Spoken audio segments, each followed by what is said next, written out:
चालू करते हैं आज माइनर एज अ पार्टनर। क्या पढ़ने वाले हैं? Minor as a partner. Minor किसको बोला जाता है? जो 18 साल के नीचे रहता है। 18 साल के नीचे को लीगली तौर पे कोई कॉन्ट्रैक्ट करने योग्य नहीं माना जाता है, इसलिए वो पार्टनर भी नहीं बन सकता।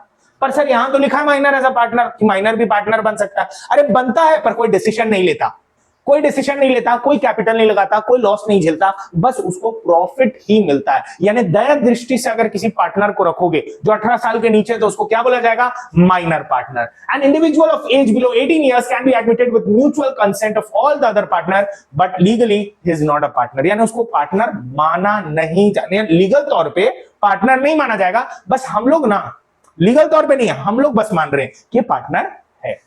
हम लोग कौन? पार्टनर लोग। लीगल लॉ उसको कभी भी पार्टनर नहीं मानेगा, क्योंकि अगर लॉ पार्टनर मांगेगा तो बोलेगा लॉस शेयर कर, कैपिटल लगा, प्रॉफिट ले, लॉस शेयर। समझ में आ रहा है ना? क्लियर। चलिए बढ़िया, अब आगे बढ़ते हैं। Types of partnership. क्या जानना चाह रहे हैं? Types of partnership. अब मेरे को एक बात बताओ यार, दो लोगों के बीच पार्टनर, दो लोग बोले तो पार्टनर, पार्टनर के बीच के रिश्ते की बात करने वाले हैं अभी अपन। क्या बात करने हैं? पार्टनर के बीच के क्या रिश्ते। समझ में आ गया? आगे बढ़ते हैं, आगे आगे। पहला क्या है? Partnership at will. Partnership at पूरा करना, जहां चाह है वह रहा है, मतलब जब तक चाह तब तक रहा, जिस दिन चाह खत्म उस दिन तू कौन? मैं कौन। समझ में आ गया ना? तो बोला यह जाता है कि पार्टनरशिप एट विल में पार्टनर्स कंटिन्यू करते हैं इन अपने रिलेशनशिप को जब तक उनका मन है, जब तक उनका मन है। समझ में आ रहा है? तू और मैं पार्टनर जब तक हमारा मन है, जिस दिन मन टूटा देन ब्रेकअप, मतलब पार्टनरशिप से अलग। पार्टनरशिप से अलग। अब ये अलग ऐसे नहीं है कि मैं छोड़ के जा रहा हूं या छोड़ के जा रही हूं, जो भी है रिटर्न में आपको लिख के देना पड़ता है कि ब्रेकअप, मतलब वही लिख के देना पड़ता है कि हम छोड़ के जा रहे हैं इस दिन पे, वट एवर रीजन दैट में भी। समझ में आया? क्लियर है? तो ऐसे ओरली नहीं बोल के जा सकते। चलो आगे बात करते हैं। Next, particular partnership. किस बारे में बात कर रहे हैं? पर्टिकुलर मतलब एक चीज होती है ना, एक चीज। तो मैं और तू पार्टनर एक पर्टिकुलर चीज बनने तक, एक पर्टिकुलर चीज के होने तक। सर जैसे, अरे मान लो यार अपन दोनों ना रोड ही बनाते थे। क्या बनाते थे? रोड। मैं बोला क्यों ना मैं किसी से पार्टनरशिप कर लूं, अपन दोनों मिलकर रोड बनाए, तो ये बन गई पर्टिकुलर पार्टनरशिप। क्योंकि मैं और तुम पार्टनरशिप कब तक? जब तक रोड नहीं बन जाती। जिस दिन बन गई पार्टनरशिप खत्म। यानी तू कौन? मैं। आ गया? कोई डाउट? पक्का? चलिए आगे बढ़ते हैं। Next, general partnership. क्या बात कर रहे हैं? General partnership. अब ये on the basis of liability है। ये क्या पढ़ रहे थे? On the basis of duration, यानी टाइम के बेसिस पर। किसके बेसिस पर? टाइम के बेसिस पर। ये क्या पढ़ रहे हैं? On the basis of liability. Liability के बेसिस पे एक होती है जनरल पार्टनरशिप, यानी इसमें क्या रहता है? Partnership where all the partners have joint and unlimited liability. यानी हर पार्टनर के पास क्या रहती है? Unlimited liability. कैसी लायबिलिटी रहेगी? अनलिमिटेड। यानी अगर बिजनेस पर्पस के लिए लोन लिए और नहीं वापस कर पाए तो क्या दिखेगा? खुद का एसेट्स, पर्सनल एसेट्स बिक जाएगा। डन। चलो नेक्स्ट बात करते हैं, लिमिटेड पार्टनरशिप। क्या बात कर रहे हैं आप? Limited partnership. इसको ना लिमिटेड लायबिलिटी पार्टनरशिप भी बोलते हैं, एलएलपी, लिमिटेड लायबिलिटी पार्टनरशिप भी कहते हैं। डन। सर अब इसमें क्या होता है?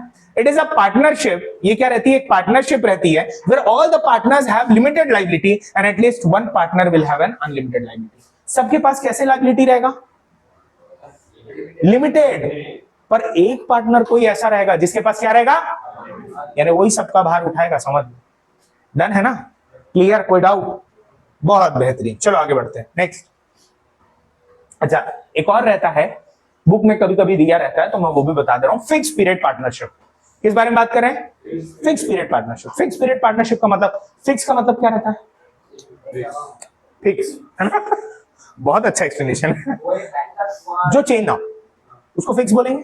पीरियड समय, तो फिक्स पीरियड पार्टनरशिप, एक समय के लिए फिक्स पार्टनरशिप। तू और मैं पार्टनरशिप 3 साल की है, 3 साल खत्म, फिर क्या होगा? समझ में आ गया? कोई डाउट? यानी एक समय के लिए पार्टनरशिप रहेगी, जैसे 3 साल के लिए बोले तो 3 साल, 5 साल के लिए बोले तो 5 साल। क्लियर? चलो अब आगे बढ़ते हैं। पार्टनरशिप डीड, मैंने बोला था ना, याद करो, written agreement among partners is called as partnership deed. A written document where all the terms and conditions of partnership are mentioned. It is generally has the following clauses, यानी following parts इसके अंदर रहते हैं ना। अरे भाई, जब किसी से एग्रीमेंट करते हो तो बहुत सारे टर्म्स एंड कंडीशन डिसाइड होते नहीं होते है कि नहीं दया निधि? अगर तू किसी को प्रपोज किया अरे पार्टनर बनने के लिए, तो अरे हाँ भाई हाँ तो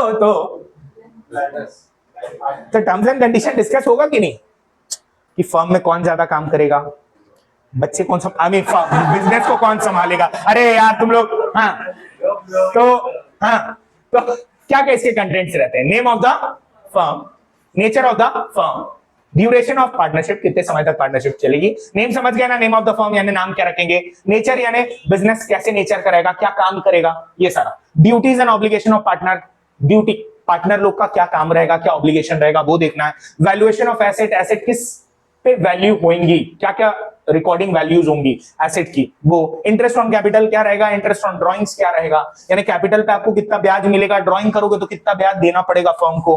profit and loss sharing ratio, यानी पीएनएल रेशियो रहेगा ना, कि प्रॉफिट इतने में शेयर करेंगे, लॉस इतने में शेयर होगा। समझ में आ रहा है? अगला, salary and withdrawals by the partner, इतनी सैलरी मिलेगी, इतना पैसा तो निकाल सकता है, इससे ज्यादा नहीं निकाल सकता। अगला, preparation of accounts and their auditing, accounts कैसे बनेंगे, कौन उसका ऑडिटिंग करेगा, कौन सा मेथड अपनाया जाएगा, ये सब भी डिस्कस होता है। अगला, procedure for dissolution of firm. अब ये डिसोल्यूशन का मतलब क्या रहता है, ये बड़ा इंपॉर्टेंट है।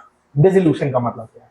अच्छा मेरे को एक बात बता यार, अगर मैं किसी का गला दबाऊंगा फट से मर जाएगा क्या? नहीं, पहले क्या करेगा, तड़पेगा, यानी फड़फड़ाएगा, है ना। क्राइम पेट्रोल बहुत देख रहे हो तुम लोग, हद से ज्यादा, है ना। हाँ चलो सुन, अब मान लो किसी का गला दबाए तो वो फड़फड़ाता है पहले, उसको अपन बोलते हैं वाइंडिंग अप। क्या बोलते हैं? वाइंडिंग अप का मतलब रहता है एसेट्स को बेचना, लायबिलिटी को पे करना।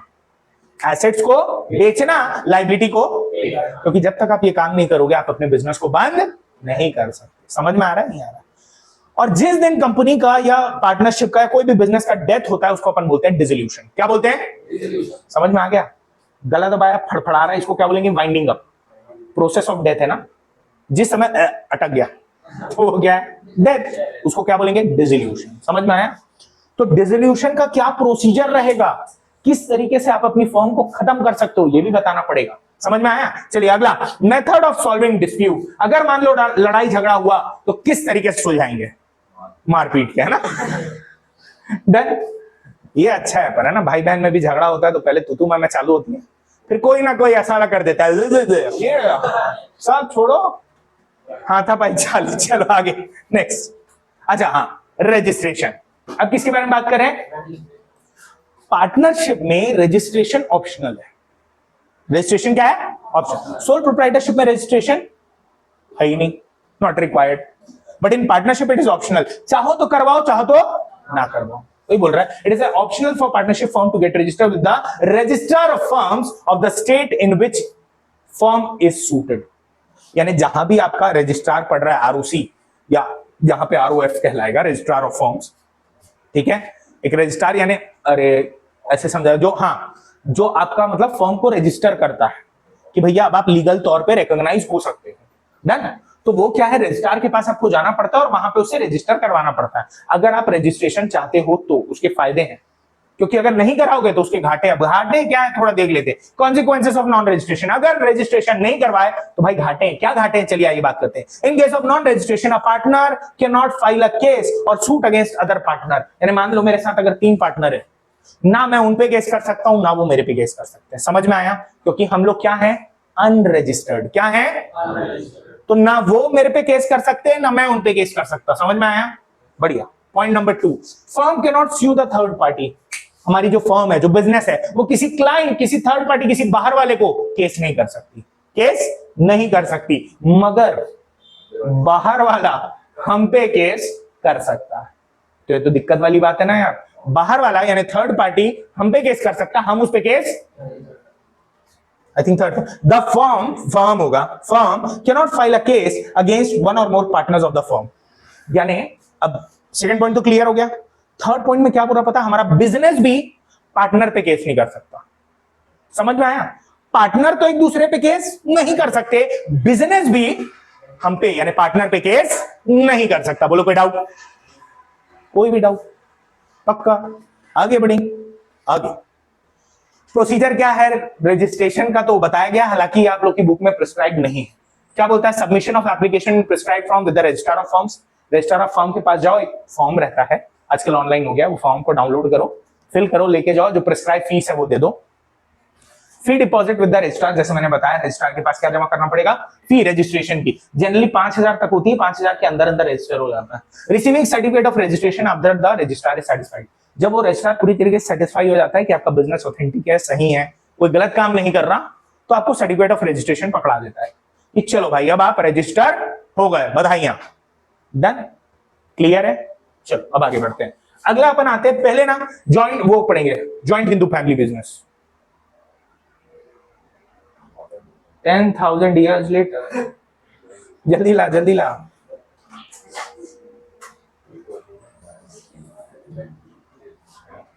भाई यही तो है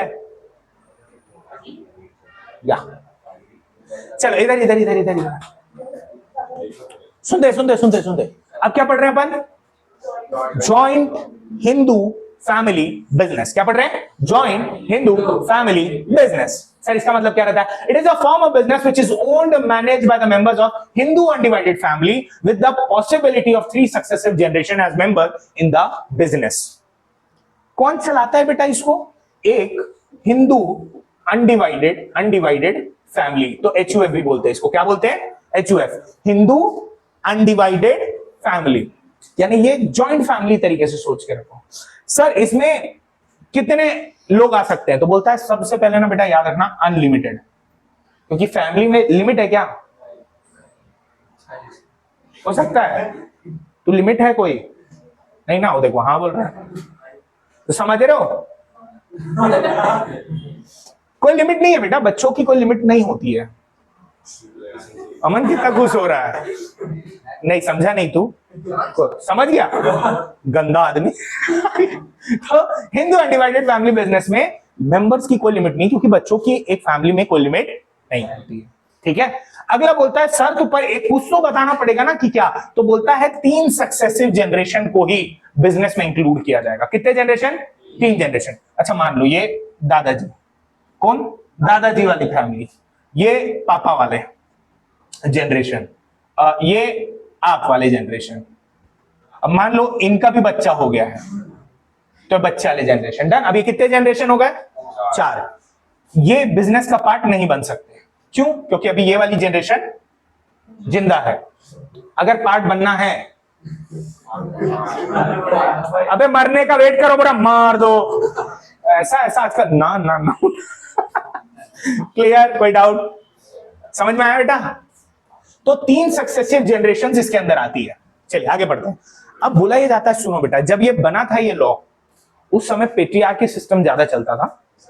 पेट्रियार्की यानी मर्दों का रूल थोड़ा ज्यादा चलता था, समझ ही गए ना।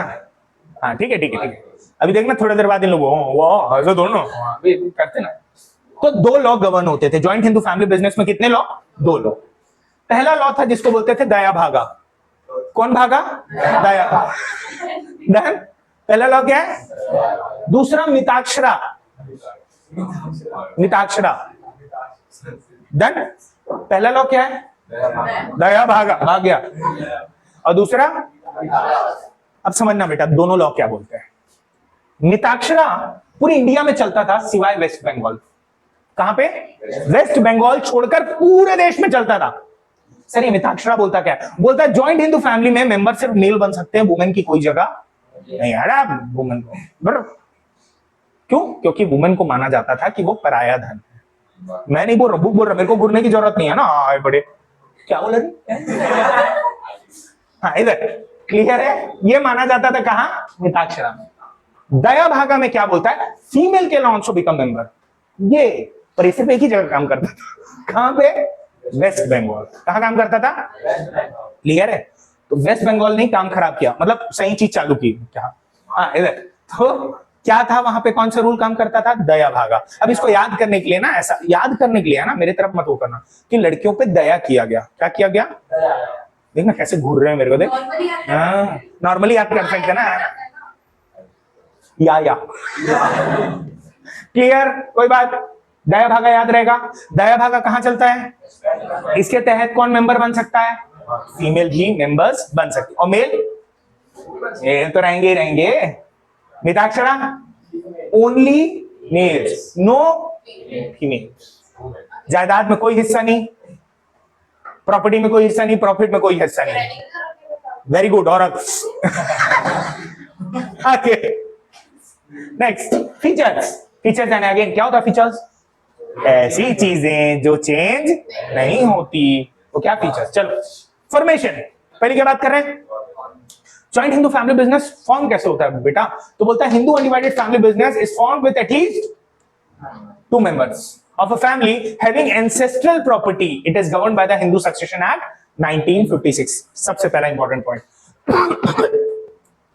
जॉइंट हिंदू फैमिली बिजनेस कौन से एक्ट से गवर्न होता है? Joint Hindu family business govern होता है हिंदू सक्सेशन एक्ट 1956 के तहत। किसके तहत? हिंदू सक्सेशन एक्ट 1956 के तहत। कोई दिक्कत? अगला बोलता है याद रखना, इसको चालू करने के लिए क्या क्या चाहिए? एंसेस्ट्रल प्रॉपर्टी यानी जायदाद, परदादा व दादा की जायदाद यानी पौराणिक जायदाद। और क्या चाहिए? At least 2 members. कुछ कुछ बुक में ना लिखा है 2 मेल मेंबर्स, बट अब ये चेंज हो गया, फीमेल भी आ गई हैं, तो 2 मेंबर इनफ है, भले वो मेल हो या फीमेल। हाँ 2 मेल ऐसा जरूरी, वही बता रहा हूं, जरूरी नहीं। डन? कोई दिक्कत? कोई दिक्कत? अरे तो इतना टेंशन क्यों ले रही है? मेल में आती तू इधर। हाँ चलो इधर इधर आगे। अब किसकी बात कर रहे हैं? लायबिलिटी। सर लायबिलिटी कैसे रहेगी यहां पे? तो बोला जाता है all the members of the family except करता है limited liability up to their share in the business property. अब सर ये क्या बात कर रहा है? तो देखो इधर इधर समझना।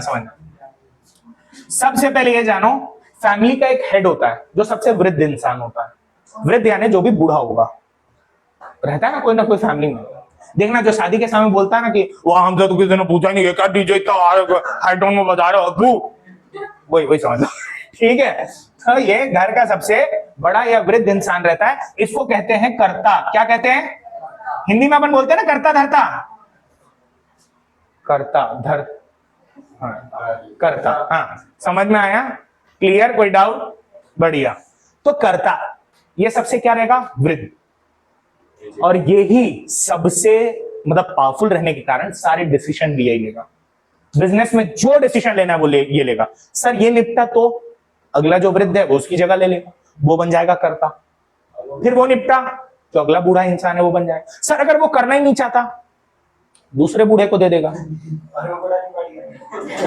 अरे तो समझो ना, कोई ना कुछ बचेगा। घर में जो बड़े रहेंगे वो, मतलब जो भी बड़ा एज वाइज, जो भी बड़ा एज वाइज प्रायोरिटी है ना। अबे कितना नेगेटिव है भाई ये इंसान, डायरेक्ट सबको पूरी फैमिली को मार डाल रहा है। बंद हो जाएगा। चलो समझ में आया नहीं आया? क्लियर? कोई डाउट? तो देखो एक रहता है कर्ता, इसके अंदर जितने भी मेंबर रहेंगे यानी घर के परिवार के हिस्से, घर के परिवार के हिस्से, वो कोई भी हो, चाचा पापा बुआ, अबे मेंबर है साले। डन है ना? मतलब फैमिली के जितने भी हिस्से रहेंगे, मतलब मेंबर्स, वो सब के सब को पार्टनर कहलाएंगे। क्या कहलाएंगे? को पार्टनर। रिपीट करो, को पार्टनर, PARCENER। समझ में आ गया? इनकी लाइबिलिटी लिमिटेड रहती है। इनकी लाइबिलिटी ये सबकी, इसकी लाइबिलिटी अनलिमिटेड, क्योंकि पूरा बिजनेस का डिसीजन यही लेगा। तो इसकी लाइबिलिटी अनलिमिटेड, इन लोग की लाइबिलिटी लिमिटेड। समझ में आ गया? कोई डाउट? पक्का? बढ़िया। अब आगे बढ़ते हैं। देखिए all the members of the family except करता है limited liability up to the share in the business property. Control all the activities in the business organisation are controlled by Karta, क्योंकि सारा डिसीजन वही लेगा। अगला continuity, it can be discontinuous if all the members of the family agree to do so. Business खत्म अगर सारे family members बोल रहे हैं कि चलो यार अब इसको खत्म कर देते हैं। डन? अगला next, minor members, membership in the organisation is by birth. पैदा होते ही वो HUF का हिस्सा हो जाता है, बट याद रखना वो 3 जनरेशन के अंदर कवर अप होना चाहिए। कितनी जनरेशन? अगर वो 3 जनरेशन के अंदर कवर अप हो रहा है तो पैदा होते ही मेंबर बन जाएगा, वरना दूसरे के निपटने का वेट करो, उसके बाद आएगा नंबर। समझ में आया? क्राइम पेट्रोल मत करना सालो। चलो नेक्स्ट आते हैं, नेक्स्ट इज, अब आते हैं मेरिट्स पे, इसके एडवांटेज क्या है। तो जब अपन एडवांटेज की बात करते हैं ना, एडवांटेज है सबसे पहला इफेक्टिव कंट्रोल। इसमें कंट्रोल बहुत जबरदस्त रहता है सर, कैसे? Complete control of business with करता 10 इफेक्टिव डिसीजन मेकिंग। जो वो सोच रहा है वही वो करेगा, 10 उसको दिमाग भी दे तो वो सुनने वाला, समझ में आ गया? वो अपनी सूझबूझ से डिसीजन लेगा, बोलता है डिसीजन बेहतर लेगा, फिर भी बेहतर ले रहा है, क्योंकि वो तो बेस्ट मानेगा ना, मैं जो काम कर रहा हूँ वो क्या है, बेस्ट, कहानी खत्म। समझ में आया नहीं आया? हालांकि ऐसा नहीं है, इफेक्टिव कंट्रोल का मतलब कंट्रोल बोल रहा है, पूरे बिजनेस पे एक लौता कंट्रोल रहेगा। तो मेरा अगर पूरा कंट्रोल है तो कोई मेरे को अपोज करने वाला है क्या? यही बोल रहा है यहाँ पे, इफेक्टिव कंट्रोल, पूरा कंट्रोल मेरे पास रहेगा, कोई मेरे कंट्रोल पे कुछ नहीं करने वाला इंसान। चलो नेक्स्ट, कंटिन्यूड बिजनेस एग्जिस्टेंस। एक मेंबर भास्का मान लो करता गया तो वो भी गया, वो भी गया, सब गए, है ना? हाँ, तुम लोग तो सीरीज बना दो यहाँ पे, है ना? एक तो चलो आगे आया, क्लियर है कि नहीं क्लियर है? कंटिन्यूड बिजनेस एग्जिस्टेंस में क्या बोलता है? Business continues till all the members wish to continue and control is transfer to the next handler member in case of death of Karta. अगर कर्ता की डेथ होती है तो क्या होता है? कंटिन्यूड बिजनेस एग्जिस्टेंस रहता है, यानी उसके बाद वाला बंदा क्या बन जाता है? कर्ता। क्लियर है? चलो next, limited liability of members. Members की लाइबिलिटी क्या रहेगी? लिमिटेड। क्या रहेगी? लिमिटेड। बोलता है मेंबर्स की लाइबिलिटी लिमिटेड रहेगी, बट कर्ता की कैसी रहेगी? अनलिमिटेड। अगला, इंक्रीज लॉयल्टी एंड कोऑपरेशन। अब यहाँ पे लॉयल्टी, क्योंकि अपना ही परिवार है ना, तो लोग लॉयल ज्यादा रहेंगे, काम बढ़िया तरीके से करेंगे, कोई धोखाधड़ी करने की कोशिश नहीं करेगा। वो सब कहने की बात है ना, वो तुम भी जान रहे हो, आज कलयुग है, कलयुग है, कलयुग है, कलयुग। ठीक है, क्यों? क्योंकि सब अपना सोच रहे हैं ना बेटा, मान रहे हो नहीं मान रहे हो? आगे बढ़े, लिमिटेशन। पहला क्या बोलता है? Limited resource. अब लिमिटेड रिसोर्स में बोल रहा है business can be funded mainly from the ancestral property. कहां से पैसा आएगा? जो उनका बाप दादा की प्रॉपर्टी है वहीं से पैसा आएगा, इसलिए बोल रहा है hence limiting the financial resource. उनके परिवार में जितना पैसा है वही लगा सकते, उससे ज्यादा पैसा नहीं लगा सकते। अगला क्या बोल रहा है? अनलिमिटेड लाइबिलिटी ऑफ कर्ता। कर्ता की लाइबिलिटी कैसी है? अनलिमिटेड है। डोमिनेंस ऑफ कर्ता, कर्ता का बहुत डोमिनेंस रहेगा सर। क्यों? क्योंकि difference in opinion among members and कर्ता में कॉज कॉन्फ्लिक्ट अमंग देम। कर्ता चाहे तो लड़वा भी सकता है कि नहीं? एक ग्रुप को जाके बोल दिया तुम ना सही हो, दूसरे को जाके बोल दिया तुम तो बहुत सही हो, अब दोनों आपस में भिड़ रहे हैं, अबे हमको बोला क्या सही है। हो सकता है, नहीं हो सकता है, ये प्रॉब्लम आता है। चलो, पर याद रखना अल्टीमेट डिसीजन किसका होगा? कर्ता का। तो लोग उससे भी चिढ़ सकते हैं ना, भाई ये तो हमारी बात सुनता ही नहीं है यार। चलिए next one, limited managerial skill. कर्ता में not have the knowledge and expertise of function performed in the business. हो सकता है कर्ता किसी ऐसे इंसान को बना दिए जो ज्यादा पढ़ा लिखा, तो जिसके कारण उसको प्रॉब्लम आ सकती है, नहीं आ सकती? बिजनेस को तो पूरा खराब करके रख देगा। ये लास्ट वाला पॉइंट बोलना चाह रहा है। क्लियर? समझ में आ गया? कोई डाउट? पक्का? चलो आज के लिए इतना ही।